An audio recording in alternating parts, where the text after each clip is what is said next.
एक बार फिर से स्वागत है घटना चक्र में। डॉक्टर मनमोहन सिंह ने अपने कैबिनेट में फेरबदल किया। कांग्रेस पार्टी ने भी पार्टी संगठन में काफी तमाम फेरबदल किए हैं और प्रधानमंत्री ने फेरबदल के बाद कहा कि नीतीश कुमार एक सेकुलर नेता है।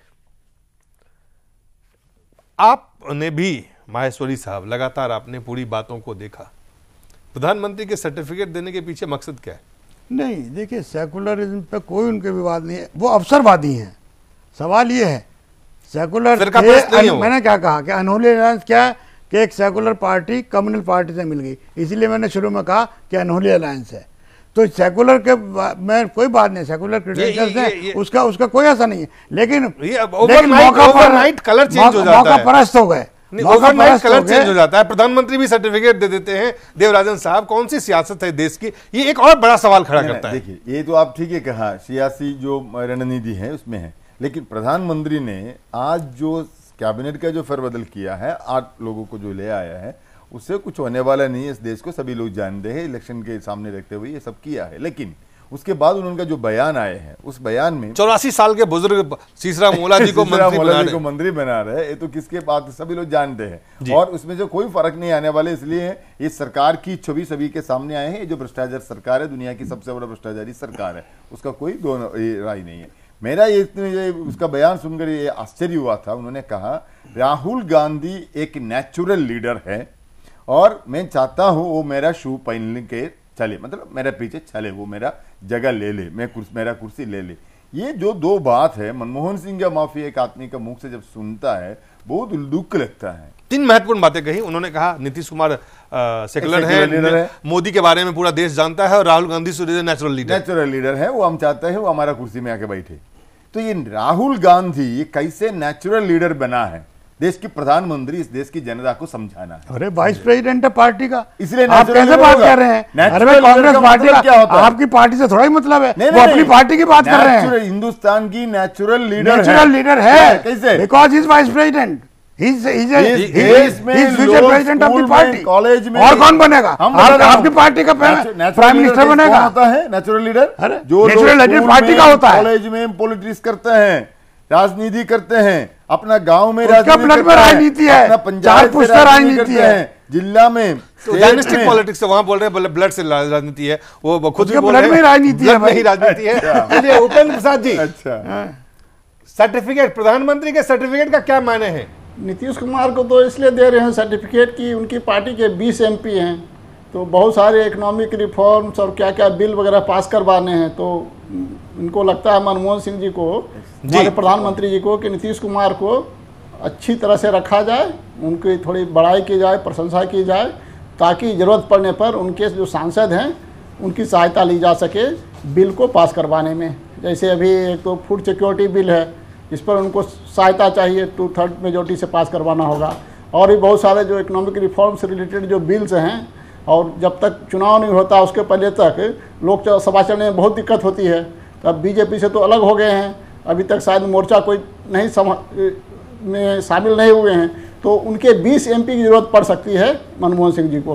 तो उन सांसदों के सहयोग लेते रहने के लिए, उस कोशिश करने के लिए इन्होंने एक कटसी में आप एक शिष्टाचार बस ही नहीं बल्कि एक पॉलिटिकल बयान है, उनको खुश रखने की, उनको अपने पक्ष में रखने की, ताकि वो हमारी सरकार के बहुत ज़्यादा खिलाफ न जाएं। क्या इसका मायने बिहार में भी है? बिहार में एक कांग्रेस एक ऑप्शन खुला रखना चाहती है, जनता दल यू से लालू के लिए, लालू और पासवान के साथ अब तक लालू जी कोई ऐतराज नहीं है।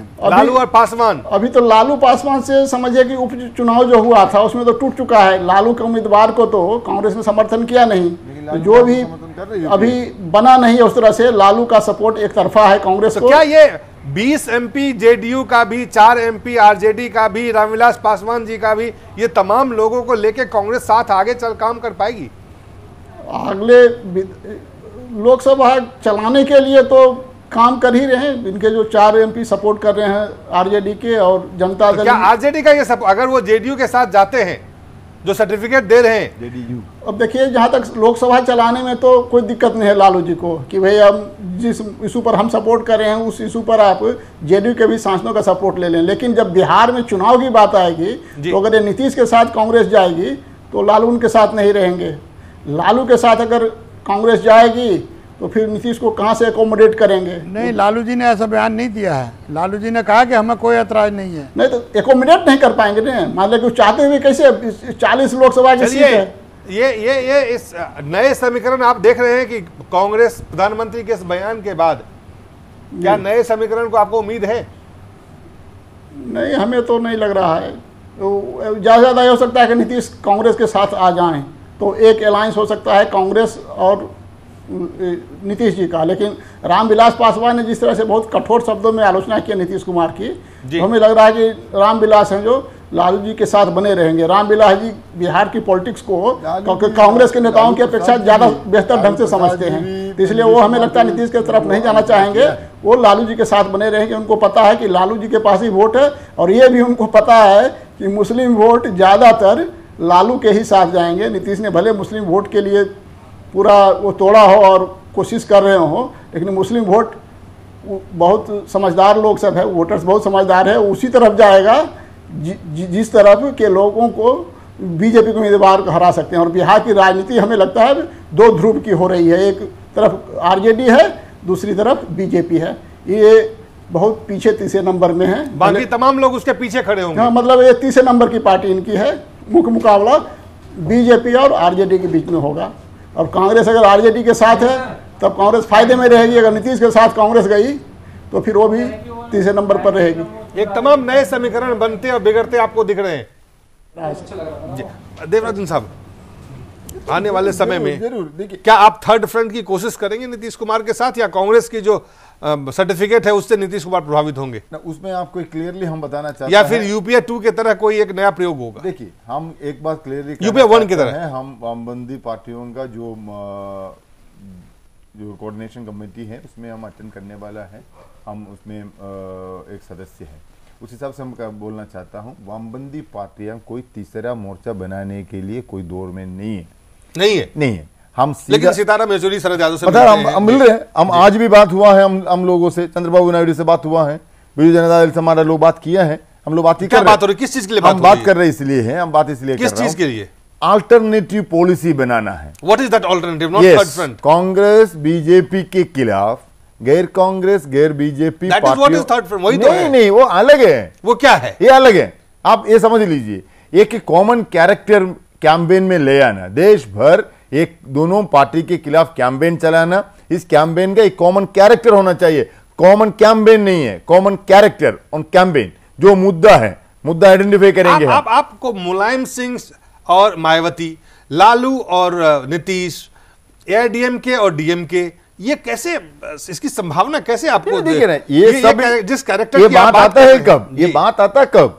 ये बात आता है आप जब मोर्चा बना करके आप लड़ने के लिए जा रहे हैं। यहां पर मोर्चा बनने की बात ही नहीं आ रहे, बात आ रहे कॉमन कैरेक्टर कैंपेन में ले आना है। ले आने के बाद चुनाव के बाद देखा जाएगा किसका कितना मिलता है, उस हिसाब से एक प्रोग्राम के माध्यम से अल्टरनेटिव पॉलिसी बनाना है। टीएमसी एक साथ नहीं, किसी भी तरह के प्रोग्राम हम जाएगा ही नहीं।